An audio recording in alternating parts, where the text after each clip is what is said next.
When I wrote my book, I Just Want It to Work, a guide for understanding digital marketing and social media for frustrated business owners, managers, and marketers, I researched over 40 businesses ranging from about the $600,000 in revenue mark up to just over $600 million in revenue.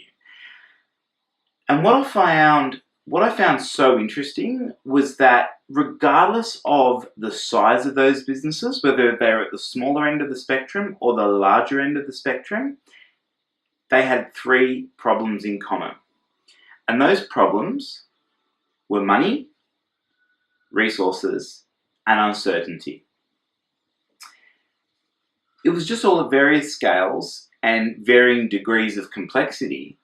But when you think about it, one of the things that we've learned is that it doesn't actually matter where you sit on that spectrum.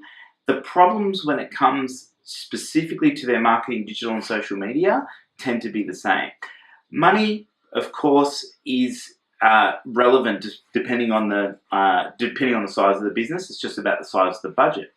But the reason money was an issue, or is an issue for most of those businesses, is because they were uncertain on how to invest it. It was a chicken or egg scenario. They wanted to know where they should be putting in money, where to drive the best returns, how they should drive the best returns, and what was the best methods, or what were the best strategies to employ. That obviously led to uncertainty. It's, should I be on social media? Should I be creating content? Should our business be partaking in various marketing strategies? Should we be advertising on digital and social channels? Should I be Google marketing, and should I be using Google search? Should I be focusing on SEO? There was so much uncertainty and overwhelm around the decisions that were needed the decisions that were needed for these businesses when it came to their marketing, digital, social media. And then, of course, there was resources, and that was the last thing. Again, if it was a small business, usually one or two people trying to do it themselves, they're putting in the legwork, they're trying really, really hard to get that momentum off the ground, to build their business. They want to look at employing somebody as they grow.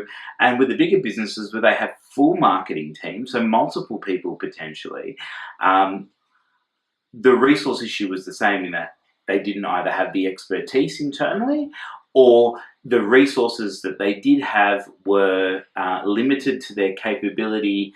From an output perspective, maybe they were specialists in sales, in the sales side of marketing. Maybe they were good at graphic design, but they just didn't necessarily have the right resources or the level of resources that were required to support their businesses.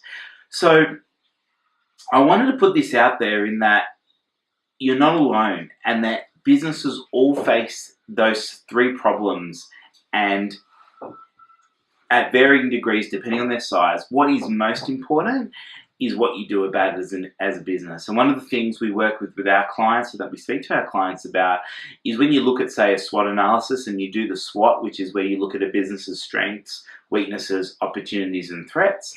Our goal is to double down on the strengths. Do what you are really good at, and be focused as a business on what you are really good at. Then assess your weaknesses. So is it a resource issue? Is it a money issue? Is it an uncertainty issue? And then understand what to do with those weaknesses, which is typically you employ your weaknesses, or you engage the right support or guidance or consultation or services to support your weaknesses, or to employ your weaknesses. Then, of course, the opportunities. You're looking at opportunities within the market. How do you capitalize on those opportunities? And, of course, your threats. How do you mitigate the risk or turn those threats into opportunities? So I guess this is more of a general overview. Regardless of where you sit on the spectrum, you could be a $5 million business wanting to grow to a $10 million business. You could be a $1 million business looking to grow to a $3 million business. Or you could be a $400 million business looking to go to a $600 million, or going, even floating the company and going public. It's all the same. And that's why I wrote the book. That's what I got out of it. And that's one of the things that I cover in I Just Want It to Work.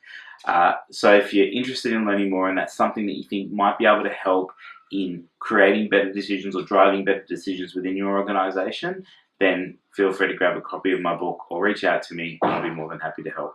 Thank you.